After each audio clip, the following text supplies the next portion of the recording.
अवधूत चिंतन श्री गुरुदेव दत्त। श्री गुरुदेव दत्त। ओम शिव आदि शिव महाशिव सदा शिव शंकराय नमः। ओम शिव आदि शिव महाशिव सदाशिव शंकराय नमः। ओम शिव आदि शिव महाशिव सदाशिव शंकराय नमः। ओम दत्तात्रेयाय विश्वगुरु परब्रह्म स्वरूपाय श्री गुरुदेवाय अवधूताय नमो नमः। नमो नमः। नमो नमः। किसी भी रिश्ते को जीवंत रखने के लिए हमारे हृदय में प्रेम और भाव बहुत जरूरी है। चाहे वो रिश्ता किसी इंसान से हो या परमात्मा से। नौटंकी भाई कहीं पे भी नहीं चलती। भाव के भूखे परमात्मा है। इसी तरह आपका भाव सच्चा है तो वो किसी भी इंसान के हृदय को छू जाएगा। भाव से परमात्मा मिलते हैं और परमात्मा इधर पृथ्वी पे हर इंसान के हृदय में आत्मा के स्वरूप में है, तो वो भी सच्चे भाव से ही पिघलते हैं।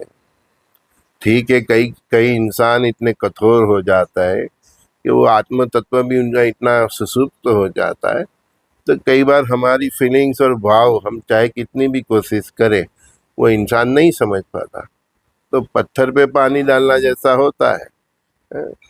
कोई बात नहीं, आप हजारों इंसानों को प्रेम बांटते रहिए, सबके लिए अपने दिल में भाव प्रज्वलित रखिए।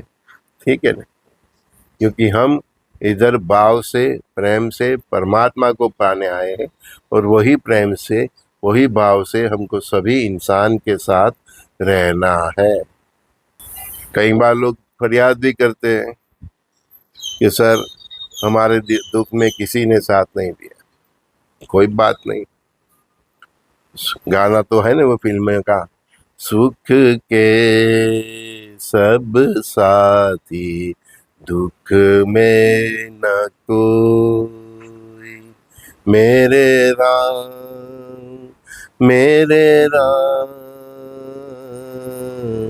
सुख के सब साथी दुख में न कोई।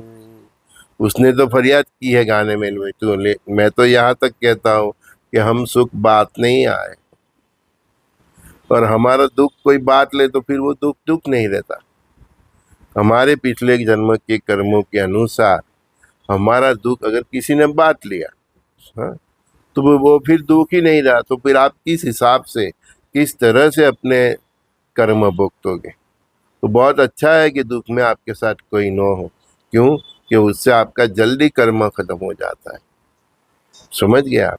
हाँ, तो दुख में कोई नहीं, कोई बात नहीं, सुख में सब साथी। तो वो तो सुख तो हम बांटने ही आए ना, और जितना बांटोगे उतना मिलेगा। परमात्मा ने तो बोला ये आप और ले, गिव एंड टेक, है ना। तो प्यार हो, मोहब्बत हो, धन धान्य हो, समुद्री हो, आप जितना बांटोगे उतना मिलेगा। लेकिन जब आपके खराब वक्त में कोई नहीं होता तो उसका दुख मत कीजिए, क्योंकि वो खराब वक्त में कोई नहीं होता तो बहुत अच्छी बात है। क्योंकि आपका जो कर्म है वो जल्दी से खत्म हो जाएगा। आपके खराब वक्त में कोई खड़ा हो जाएगा, आपका दुख बांटेगा, समझो, आपका दुख ही छीन लेगा। तो फिर आपका दुख जो फेस करना है आपको, वो कर्म फेस करना है, वो तो पेंडिंग रहा ना। तो फिर वो दूसरी तरीके से आता है। धन संकट बर्दाश्त कर लो, लेकिन शारीरिक संकट बर्दाश्त करना मुश्किल है। कई बार परमात्मा हमारे दुख को भी डाइवर्ट कर देते हैं।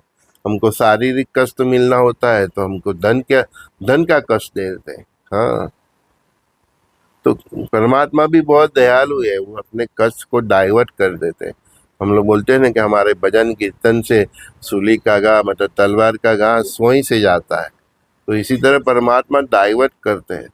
और दुख में कोई साथ ना दो तो बहुत अच्छी बात है, क्योंकि आपको जो फेस करना ही है वो जल्दी खत्म हो जाएगा। हाँ, और सुख तो बांटने के लिए है, जितना बांटोगे उतना मिलोगे।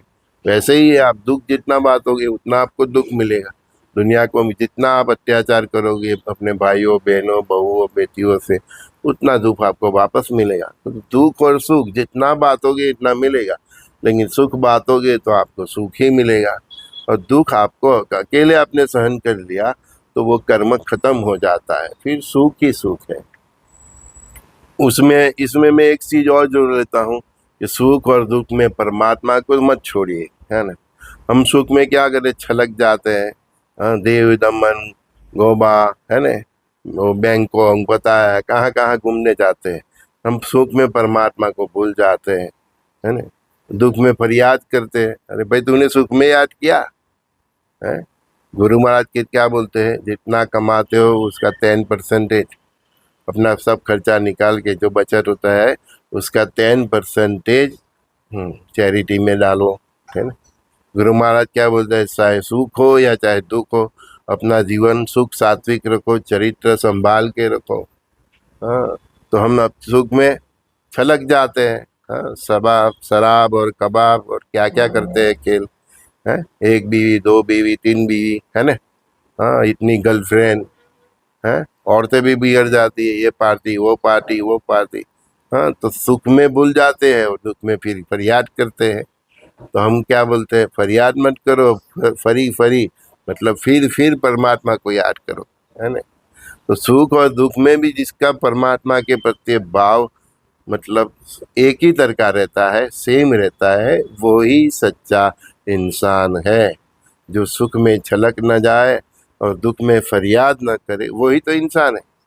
एक बात आप समझ लो, सुख जो मिला है वो आपके पुण्य से मिला, आपके कर्मों से मिला।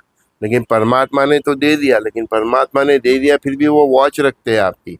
वो भी आपकी परीक्षा ही है कि आप सुख में क्या करते हैं, गलत रास्ते पे नहीं जाते। अगर आप गलत रास्ते पे नहीं जाते और अच्छे ही रहते हैं, अच्छे कर्म करते हैं, लोगों को सहाय करते हैं, राष्ट्र के लिए कुछ न कुछ करते रहते हैं, अपने धर्म के लिए कुछ न करते रहते हैं, दिन दुखिया के आप आंसू लूटते हैं, है ना। तो फिर आपका सुख भी बरकरार रहता है, कंटिन्यूस रहता है। और जो सुख से भी पर हो जाता है वो परमात्मा को पाप कर लेता है।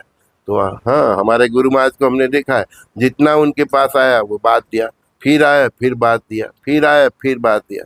परमात्मा भी थक जाता है, अरे बंदे तुझे क्या चाहिए क्या, तो उसने बोल दिया मुझे तो आप ही चाहिए, वैकुंठ में आपके चरणों में स्थान लीजिए। तो हमारे अच्छे कर्म से जो आता है वो फिर बात देते हैं, फिर आता है वो पुण्य से फिर बात देता है। तो भगवान भी पूछते हैं, बंदे तेरे को क्या चाहिए, तो अच्छा कर्म करता है, तेरा इतना जप तप है तो मैं तेरे को धन धान्य समृद्धि ऐश्वर्य दिया, तो तू तो तेरे पास जो आता है वो फिर बात देता है। हाँ, तो तेरे को चाहिए क्या, तो वो बंदे ने बोल दिया, जो सच्चा साधु होता है, जो सच्चा साधक होता है, जिसकी भक्ति सच्ची होती है, वो यही बोलता है कि परमात्मा मेरे को आपके चरण में वैकुंठ में परमानेंट स्थान दीजिए। इसको ही बोलते हैं। हमारे गुरु महाराज को हमने एक बार पूछा था अवधूत मतलब शू, तो उन्होंने बोला जो पाप और पुण्य से पर हो जाए वो अवधूत है, ठीक है ना। तो इसी तरह इंसान पाप से भी पर हो जाता है, पुण्य से भी, क्योंकि उसके पुण्य से परमात्मा भी ठग गएगा, भाई तेरे को क्या दूं। तो उसने बोल दिया मुझे आपके चरणों में परमानेंट स्थान दीजिए। हाँ, जबकि आप जब भी आपकी, फिर वो लोग क्या करते हैं, पर वो भगवान के चरणों में बैठे नहीं रहते, वो फिर जब भी परमात्मा के इस दरा पे जरूर होती है तो वहाँ वहाँ उनको भेजते हैं कि भाई जाओ उधर। वो अवतारी पुरुष की तरह जन्म लेते हैं। हाँ, औरंग अवधूत महाराज है, साईं बाबा है, गजानन महाराज है, हाँ, विवेकानंद है, रामकृष्ण परमहंस है, हाँ, बजरंग दास बाबा है, जलाराम बाबा है, वो सब ऐसे ही दिव्य पुरुष होते हैं। तो वो फिर परमात्मा के आदेश से बार बार जन्म लेते हैं, अपने अवतार कार्य को पूर्ण करके वापस वैकुंठ में उनके पास चले जाते हैं, उनके चरणों के पास बैठ जाते हैं। हाँ, तो दुख में फरियाद मत करो, फरी फरी याद करो, जो दुख है उसको फेस कर लो। हाँ, तो आप आज के बाद कभी ना बोलना, और वो गाना भी मत गाना, क्या सुख में सब साथी दुख में न कोई।